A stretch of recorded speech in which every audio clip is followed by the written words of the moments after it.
Hello' everyone, মই গৌৰাংগ মেধক।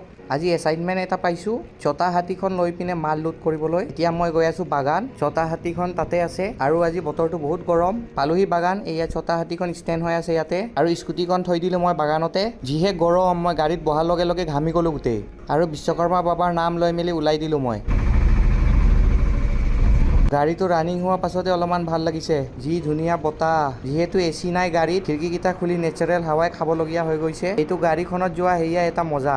আৰু মোৰ লগত যাব আমাৰ মিগম কাই। এয়া ধুনীয়াকে বহি ল'লে মিগম কায়ে। তাৰ পাছত সোমালো মা হোটেলত, মিঠা চিংৰা ল'বলৈ সোমাইছিলো। যিহেতু মিঠা চিংৰা নাই বুলি ক'লে আৰু বহুত মানুহৰ পৰা শুনা পাই আছিলো যে এইটো হোটেলত বহুত টেষ্টি খানা বনাই বুলি, এদিন আহিব লাগিব ভাতটো টেষ্ট কৰিবলৈ। তাৰ পাছত ময়ো মোৰ ফালৰ পৰা আপোনালোকক ৰিভিউ দিম। আৰু মিগম কাই আৰু মই এই গৰমখনত লেকচাৰ মাৰি মাৰি গৈ আছো। মই একচুৱেলি পাহৰি আছিলো আপোনালোকক ক'ত যাম ক'বলৈ। মই গৈ আছো অৰুণাচল প্ৰদেশৰ গাঁও এখনত। গাঁওখনৰ নাম ngৰলুং বুলি কয়। জোনাইৰ পৰা 5 কিলোমিটাৰ মান দূৰত আছে। ngৰলুং পালোহি আৰু এইয়া দেখিছেনে ইমান ধুনীয়া চাংঘৰ পাহাৰৰ ওপৰত। আৰু মই একচুৱেলি পাৱাৰ টেইলৰ এখন লুট কৰিবলৈ গৈ আছো। আৰু এইয়া মই আহি পালো লোকেশ্যনত। দেখিছেনে আপোনালোকে ইমান ধুনীয়া ডাঙৰ ঘৰ, আৰু ইফালে দেখিছেনে গ্ৰেছ কেইটাও কিমান ধুনীয়া। আৰু পাৱাৰ টেইলৰখন এইখন ঘৰৰ পৰাই লোড কৰিম।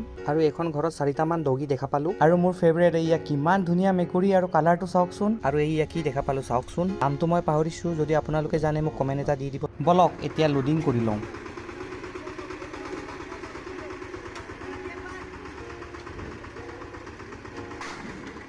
ফাৰ্ষ্ট এটেম্পটো ফেইল হ'ল, ছেকেণ্ড এটেম্পটো ফেইল হ'ল, লাষ্টত থাৰ্ড এটেম্পত উঠাই দিলোঁ আৰু ওপৰত উঠাই বান্ধিলে আমাৰ দাদাজনে, যাতে চলাই যাওঁতে পৰি নাযাবলৈ। লোডিং কৰাৰ পাছত আণ্টিয়ে আমাক লাঞ্চ কৰিবলৈ মাতিলে। লাঞ্চত আছিলে ষ্টিকি ৰাইচ, দালি, স্ম'ক পৰ্ক আৰু লাই শাক বইল। আজিলৈ সিমানে, আৰু ভিডিঅ' দি থাকিম মই। Thank U.